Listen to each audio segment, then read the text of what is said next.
लालची लकड़हारे की कहानी। सोनपुर गांव में श्यामलाल नाम का एक लकड़हारा रहता था। वो अपनी जीविका चलाने के लिए गांव के पास के ही जंगल से रोज लकड़ियां चुनता और उन्हें बेचकर कुछ पैसे कमा लेता था। इसी तरह उसका गुजारा चल रहा था। कुछ दिनों के बाद श्यामलाल की शादी हो गई। उसकी पत्नी बड़ी खर्चीली थी, इसलिए अब उतनी लकड़ियों को बेचकर घर चलाना मुश्किल हो गया था। ऊपर से श्यामलाल की पत्नी कभी नए कपड़े खरीदने के लिए तो कभी किसी दूसरी चीज़ों के लिए श्यामलाल से बार बार पैसे मांगती थी। अगर पैसे ना मिले तो रूठ जाती। श्यामलाल अपनी पत्नी से बहुत प्यार करता था, इसलिए उसकी नाराज़गी को बर्दाश्त नहीं कर पाता था। श्यामलाल ने ठान लिया कि वो अब ज़्यादा लकड़ियाँ इकट्ठा करके बेचेगा ताकि उसकी पत्नी को रोज़ रोज़ पैसों की कमी ना हो। पत्नी की इच्छा पूरी करने के लिए आज श्यामलाल घने जंगल तक चला गया और बहुत सारी लकड़ियाँ चुनकर बाजार में बेच दी। ज़्यादा लकड़ियों के ज़्यादा पैसे मिले तो खुश होकर श्यामलाल ने सारे पैसे अपनी पत्नी को दे दिए। अब रोज़ श्यामलाल ऐसे ही करने लगा। देखते ही देखते उसके मन में लालच बढ़ता गया कि उसने धीरे धीरे पेड़ काटना भी शुरू कर दिया। पेड़ काटने से और ज़्यादा लकड़ियाँ हो जाती थी और उसे अधिक दाम मिलने लगे। लकड़हारा हर हफ्ते एक पेड़ काटता और लकड़ियाँ बेचकर मिलने वाले पैसों से अपनी पत्नी के शौक पूरे करता।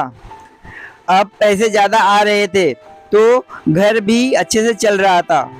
धीरे धीरे श्यामलाल ने पैसों को जुए में लगाना शुरू कर दिया। जुआ खेलने की लत ऐसी लगी कि श्यामलाल एक मोटी रकम इसमें हार गया।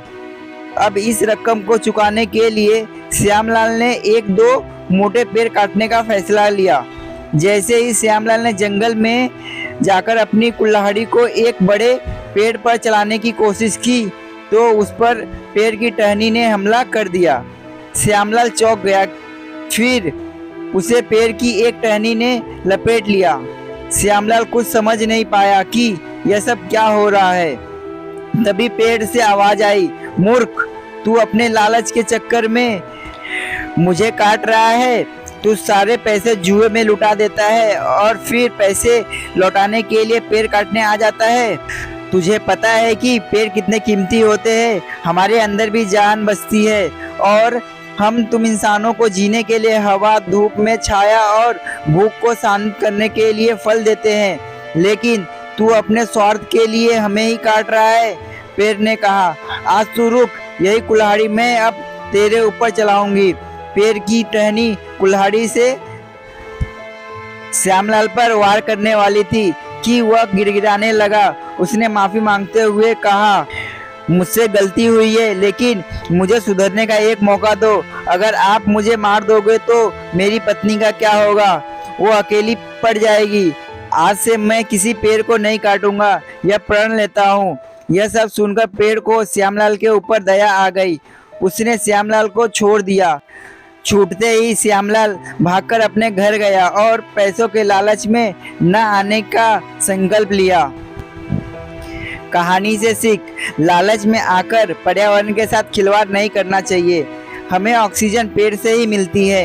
इन्हें काटकर हम खुद अपने जीवन में संकट को ला रहे हैं। तो दोस्तों, आशा करता हूँ कि ये कहानी आपको अच्छी लगी होगी। अगर अच्छी लगी होगी तो आप अपने फ्रेंड्स एंड फैमिली के साथ शेयर जरूर कीजिएगा। तो मिलते हैं नेक्स्ट वीडियो में, तब तक के लिए गुड लक।